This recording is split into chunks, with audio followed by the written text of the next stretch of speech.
Saudi అరేబియాలో దుర్భర జీవితం గడుపుతున్న మరో తెలుగువాడికి మంత్రి నారా లోకేష్ భరోసా ఇచ్చారు. నకిలీ ఏజెంట్ చేతిలో మోసపోయి దుర్భర జీవితం గడుపుతున్నా అంటూ వీరేంద్ర కుమార్ ఎక్స్ లో వీడియో పోస్ట్ చేశాడు. వీరేంద్ర స్వస్థలం అంబాజీపేట మండలం ఇస్కులపూడి. ఖతర్లో ఉద్యోగం ఇస్తానని మోసగించి సౌదీలోని ఎడారిలో వంటల మధ్య తనని పడేశారని వీరేంద్ర ఆవేదన వ్యక్తం చేశాడు. తీవ్ర అనారోగ్యంతో బాధపడుతూ బతకలేకపోతున్నానని వీరేంద్ర ఎక్స్ లో పోస్టు చేశాడు.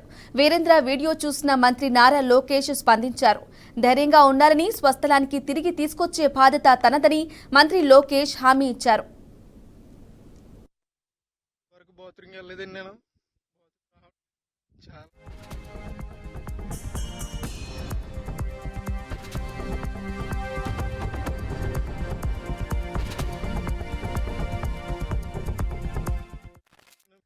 నా పేరు సరళ వీరేంద్ర కుమార్ అండి. నేను ఒక ఏజెంట్ ఖతర్ అని చెప్పి ఖతర్ తీసుకొచ్చి అక్కడి నుంచి సౌదీ అరేబియా తీసుకొచ్చేసారండి ఎడారిలోకి. నేను ఈ నెల 10వ తారీఖున వచ్చానండి ఖతరు. అక్కడి నుంచి 11వ తారీఖున సాయంకాలం నన్ను సౌదీ అరేబియా ఎడారిలోకి తీసుకొచ్చేసారండి.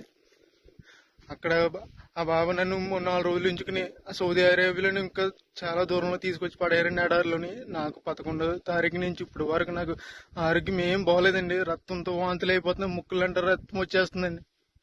ఇప్పుడు వరకు బాత్రూమ్కి వెళ్ళలేదండి. నేను బాత్రూమ్ రావట్లేదండి. చాలా ఇబ్బందులు ఎదుర్కొన్నానండి. ఎవరైనా పెద్ద మనిషితో నాకు సాయం చేయండి. నన్ను ఈ నరకం నుంచి నన్ను కొంచెం బయటపడండి. నన్ను ఇక్కడ ఈ తీసుకొచ్చిన ఏజెంట్కి నేను వీసాకి 1,70,000 ఇచ్చానండి. 1,70,000 అప్పు చేసి ఇచ్చామండి. నేను మా కుటుంబ సభ్యులందరూ. ప్లీజ్ నన్ను కానీ ఇలా వదిలేసానండి. 10 రోజుల్లో కనుక నేను ఇలా ఉంటే కనుక చచ్చిపోతానండి. సరైన తిండి ఉండలేదండి. మంచినీళ్ళు తాగుదామన్నా కానీ నా నీళ్ళు ఉండలేదండి. ఎక్కడికో దూరం వెళ్ళి రావాల్సి వస్తుంది. ఇది చూడండి, అక్కడ ఎక్కడో చిన్న చిన్న గుడారాలు ఉన్నాయి కదండి, అక్కడ ఉండాలండి. అన్ని వంటలేనండి. ఇవన్నీ వంటలేనండి. ప్లీజ్ అండి, నన్ను ఇక్కడ నుంచి కాపాడండి. కొంచెం ప్లీజ్ అండి, ఎవరొకరు సాయం చేయండి.